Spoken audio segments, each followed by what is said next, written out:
that can be manufactured in Kenya. Whether it is cement, we have enough capacity to manufacture. Whether it is clinker, we have enough to manufacture. Furniture, steel. Where we have enough capacity to manufacture responsibly as a country, we must stop importation. We must have, from Kenya. That is why, if you look at my whole budget, I am doing two things. You know, where we cannot avoid, we raise taxes that are paid by the majority of Kenyans, like VAT on fuel. Where what we have also done, we have reduced RDL, Railway Development Levy, from 3.5% to 2.5%. We have reduced IDF, import declaration fee from 2% to 1.5%. We have also reduced many other taxes because I am sensitive that we have to be careful how we tax. We must tax responsibly. Yeah. It is possible for us to move our tax as a percentage of GDP from 14 to 16%, as I am proposing in the budget, responsibly. We can balance out. That's why we are removing tax on gas. We are adding tax here because we want to balance. And we want to make sure that everybody, for example, let me give you another example. We have reinstated before COVID. Turnover tax was 3%. During COVID, yep. it was taken to 1%.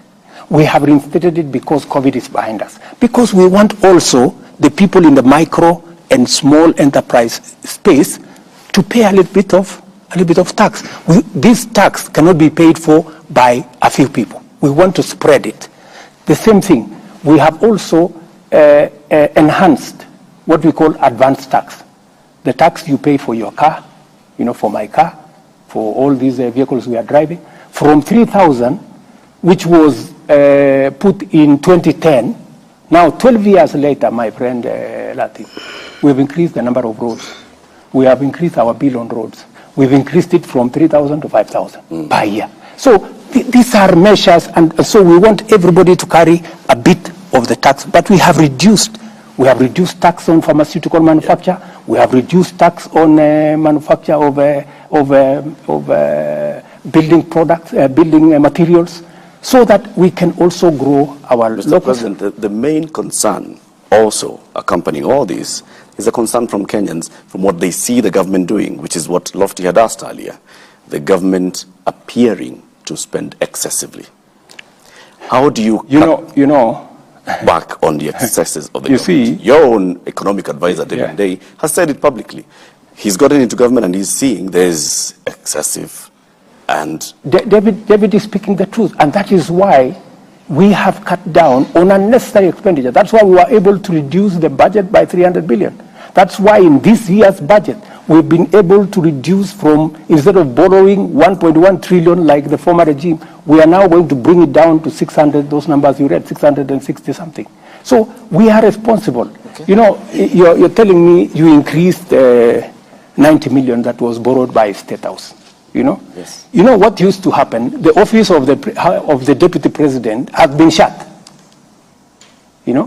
So if you have to reinstate the operations of the office of the deputy president, when I was there, what happened? The office was, I was paying for my own pocket fuel for my cars. I was paying for tea in my office. I was paying for allowances for my drivers and everybody. It was not fair. But you see, I respect my deputy. I want my deputy to run his show. And I want my deputy to work in an office that works. My deputy is very busy. Today, he can hardly have time. He is permanently in the office because I have assigned him responsibilities. For example, I assigned him the responsibility of making sure that no Kenyan dies. He was sitting on it with development partners, with other Kenyans, and no Kenyan died because of kukosa chakula. Because when you get people to help you work becomes easier and work becomes better. Mheshimiwa Rais, swali hili la nyongeza ya milioni 93 katika Ikulu mimi nimeliuliza, na linafungamana na matumizi haswa ya ugatuzi. Na Wakenya wamejiuliza, haswa Wakenya wa matabaka ya chini, pia viongozi haswa maseneta katika mrengo wa upinzani, kwamba je, Rais, wewe ni adui wa ugatuzi ama unaunga mkono ugatuzi, ikitegemewa kwamba ni maseneta wako ambao waliangusha pendekezo hili la tume ya mgao wa ushuru CRA kuongeza mgao hadi bilioni 4.7 wakapitisha 407. Na katika hali hiyo, je, unaona wewe unaunga mkono ugatuzi? Manake katika Ikulu unaweza ongeza milioni 93 tu katika kipindi cha wiki moja ikipitishwa, lakini fedha kwenda katika county hakuna, mpaka zinapunguzwa. Unaunga mkono ugatuzi ama ni adui wa ugatuzi? Mimi ni rafiki mkubwa sana wa ugatuzi. Basi mbona na waulize magavana wetu. Wananielewa vizuri sana. Na nataka nikueleze, nilizungumza na magavana wetu nikawaambia, my friends, siwezi nikaenda nikakopa tukuje tugawane. Hapana, hiyo siwezi kufanya. Hivyo ndio tulikuwa tunataka tufanye. Hapana. Nikawaambia tugawane ile ushuru tumeokota. Ile ya kuenda kwa sababu mwaka uliopita iliisha mwaka kama tuko na deni ya karibu bilioni 90 pesa ya makaunti. Mimi ndio nimekuja kuilipia. Na ni kwa sababu tulijidanganya, tukawaambia tutawapatia pesa kiasi hii. Haikupatikana hiyo pesa. Ikabidi ivuke iende mwaka unaofuata. So mimi nimewaambia safari hii, ndugu zangu, budget nimepunguza borrowing, ile mikopo kutoka karibu trilioni 1 mpaka milioni 600. Kila mmoja wetu akaze mshipi. Yeah? Sisi tutakaza mshipi upande wa serikali ya kitaifa na kila mtu. Na ndio sababu tulikubaliana na wao pesa ambazo tutagawanya kwa counties ni bilioni 385. Kwa hivyo uliwashawishi maseneta wako kuangusha sio maseneta, niliwashawishi magavana. Lakini pendekezo lile liliangushwa pale wakati wa kupiga kura. Je, kulikuwa na mkono wako kwamba wale maseneta wanaogemea upande wa Kenya Kwanza waangushe? Wale maseneta ni viongozi. Wako na akili. Ndio walichaguliwa. Ile kazi ni kazi yao. Lakini wale wananisaidia kazi ya kuendesha serikali. Kwa sababu mimi na wao tulichaguliwa upande mmoja. Mimi na wao tuliuza sera pamoja na wao. Kwa sababu ni viongozi wa Kenya Kwanza na wanaelewa mpango wetu. Na wanaelewa budget yetu. Na wanaelewa kiasi ya pesa tulioko nayo. Na mimi nataka nikuulize, kwani wale magavana hawatoki kwa county? Kuna gavana wazimu hataki pesa iende kwa county yake. Lakini you have to be realistic. You live within your means. Lakini magavana wao hao wamekukilia kucheleweshwa kwa pesa, mishahara na kadhalika. Na ndio nimesema, as decent, responsible people and leaders, we cannot live beyond our means. We have to be brutally honest with ourselves.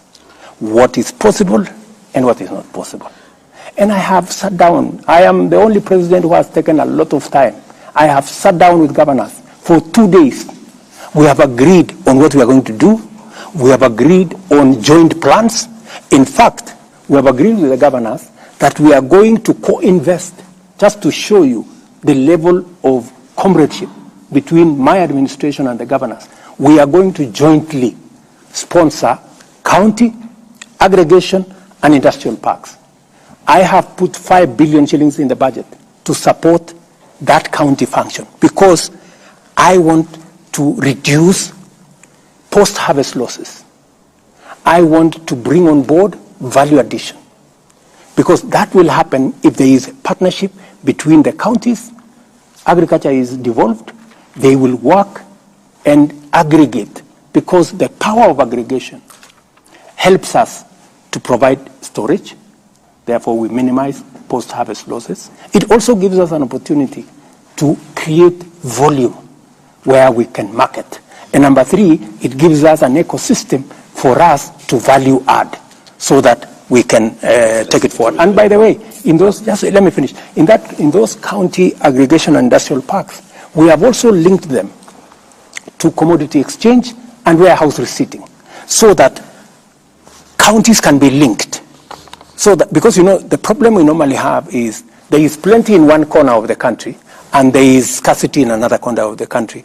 And in between, there is no mechanism of how do you make sure that you close the gap between where you are in another corner, food is going to waste because it is too much and it cannot be absorbed. On another corner, people are dying or people are hungry because they didn't have food. So commodity exchange and warehouse receipting is going to link